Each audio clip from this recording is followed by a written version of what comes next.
Assalamualaikum warahmatullahi wabarakatuh. Perkenalkan, saya Hafizah Nurhuda dengan NPM 251010109. Saya dari kelas 1C, Fakultas Teknologi Informasi, Program Studi S1 Teknik Informatika.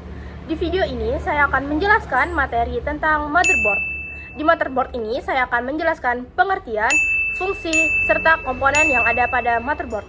So, langsung aja ke video penjelasannya. Pertama, di sini ada pengertian motherboard. Motherboard adalah papan sirkuit utama atau mainboard pada komputer yang berfungsi sebagai tempat terhubung dan berkomunikasinya seluruh komponen hardware. Motherboard menjadi pusat pengendali yang menghubungkan prosesor, CPU, RAM, kartu grafis, penyimpanan, dan perangkat input atau output agar sistem komputer dapat bekerja secara terkoordinasi. Tanpa motherboard, komponen komputer tidak dapat saling terhubung, dan komputer tidak bisa beroperasi. Motherboard juga berperan dalam mengatur aliran data dan daya listrik ke setiap komponen sesuai kebutuhannya. Selanjutnya, di sini ada fungsi motherboard. Motherboard berfungsi sebagai penghubung utama seluruh komponen komputer agar dapat saling terhubung dan bekerja dengan baik. Semua perangkat keras seperti prosesor atau CPU, RAM, hard disk atau SSD, kartu grafis, power supply, serta perangkat input dan output dipasang dan diatur melalui motherboard. Melalui jalur-jalur khusus yang disebut bus, motherboard memungkinkan setiap komponen untuk berkomunikasi dan bertukar data. Misalnya, data dari hard disk dapat dikirim ke RAM, lalu diproses ke CPU dan dihasilkan ditampilkan ke layar. Tanpa motherboard, komponen-komponen tersebut tidak dapat saling berinteraksi. Berikut ada komponen motherboard. Yang pertama itu ada slot memori atau RAM slot. Slot memori merupakan jalur fisik pada motherboard yang digunakan untuk memasang RAM, Random Access Memory. RAM berfungsi sebagai tempat penyimpanan data sementara yang sedang digunakan oleh sistem operasi, dan aplikasi data yang berada di RAM dapat diakses CPU, jauh lebih cepat dibandingkan data yang berada di hard disk atau SSD. Perkembangan generasi ke generasi slot memori, yaitu yang pertama, DDR generasi awal, kecepatannya itu rendah, DDR2, peningkatan bandwidth. Yang ketiga, DDR3, konsumsi daya lebih rendah.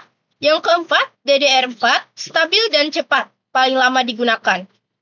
Yang terakhir itu DDR5, kecepatan sangat tinggi dan efisiensi lebih baik. Setiap generasi RAM memiliki bentuk fisik dan voltase berbeda, sehingga tidak bisa dipasang sembarangan.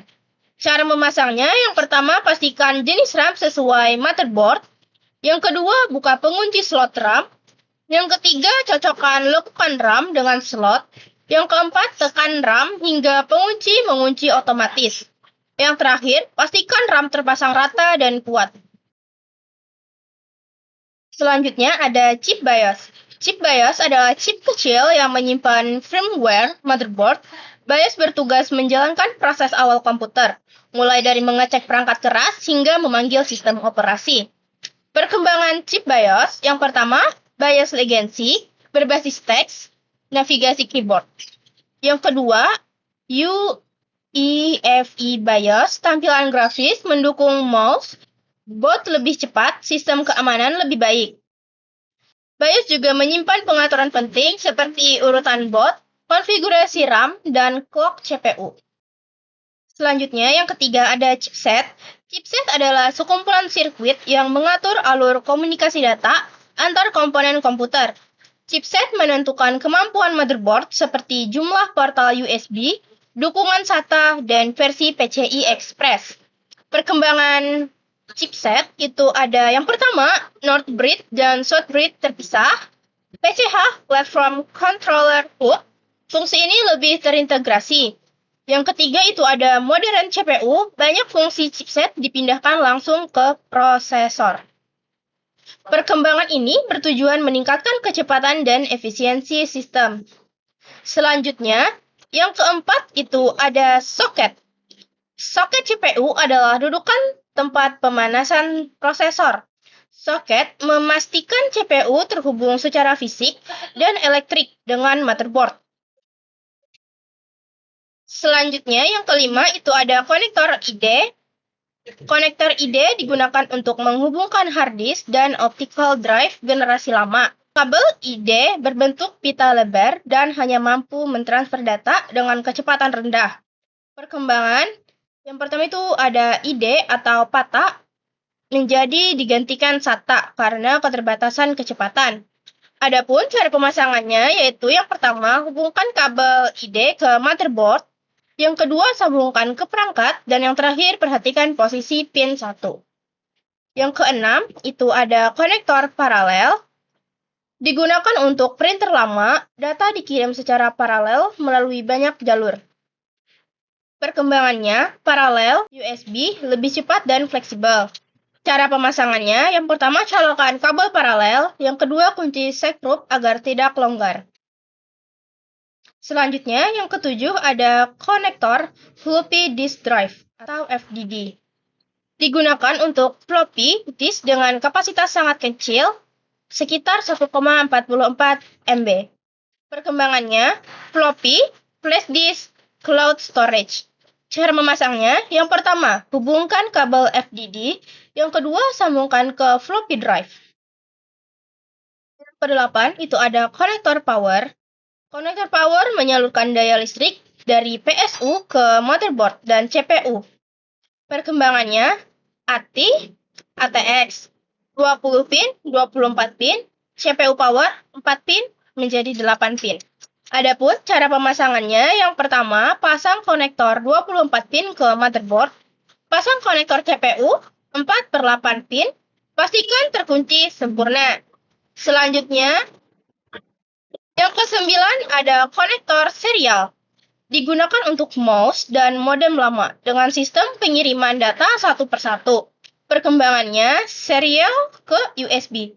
Cara memasang, yang pertama, hubungkan kabel serial. Yang kedua, kunci sekrup pengaman. Yang ke-10, itu ada keyboard port PS atau 2. Port khusus untuk keyboard yang memiliki respons stabil.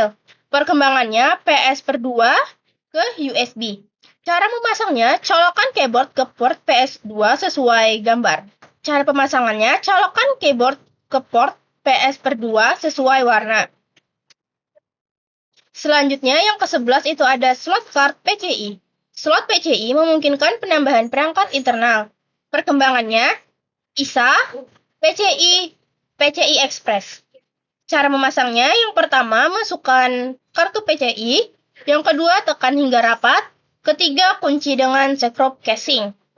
Selanjutnya, yang ke-12 itu ada slot AGP. Slot khusus VGA generasi lama.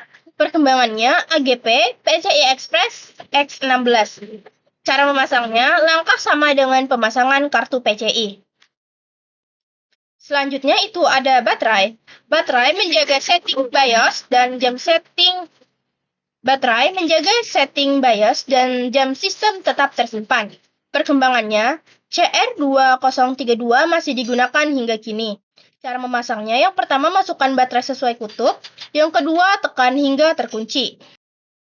Selanjutnya, yang ke-14 itu ada PCI Express Slot. Slot tercepat untuk VGA, modern, dan kartu ekspansi. Perkembangannya, PCIe 1.0 ke 5.0. Bandwidth meningkat drastis. Adapun cara pemasangannya, yang pertama masukkan kartu ke slot, 2 tekan hingga pengunci terkunci, dan yang terakhir kunci sekrup casing. Selanjutnya, yang ke-15 itu ada port USB. Menghubungkan perangkat eksternal dengan sistem.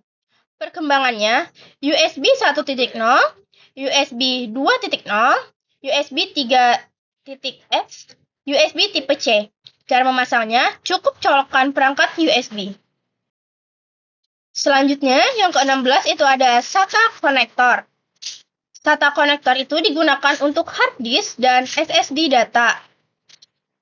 Digunakan untuk hard disk dan SSD SATA.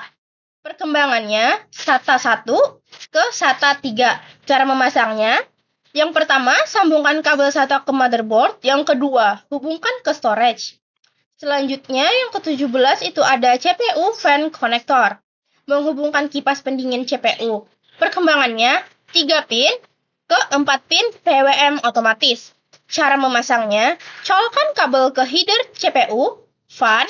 Selanjutnya yang ke-18 itu ada heatsink mount. Dudukkan heatsink agar panas CPU dapat dibuang dengan baik. Perkembangannya, clip, bracket, black plate modern. Cara pemasangannya, yang pertama itu oleskan thermal paste, yang kedua pasang heatsink, yang ketiga kunci sesuai mekanisme. Selanjutnya yang ke-19 itu ada short break. Ini untuk mengatur I atau O seperti USB, audio, dan SATA. Perkembangannya, kini fungsi short break menyatu ke CPU. Selanjutnya yang terakhir itu ada Integrated Graphic Processor, GPU bawaan yang memungkinkan tampilan tanpa VGA tambahan. Perkembangannya VGA onboard, iGPU modern berformat tinggi. Terima kasih. Di sini saya ada kesimpulannya, yaitu motherboard merupakan pusat pengendali sistem komputer. Setiap komponen memiliki peran penting, perkembangan teknologi, dan sistem pemasangan tertentu. Memahami motherboard secara mendalam akan memudahkan proses perakitan, perawatan, dan troubleshooting komputer. Terima kasih. Sekian video materi pembahasan dari saya. Terima kasih. Wassalamualaikum warahmatullahi wabarakatuh.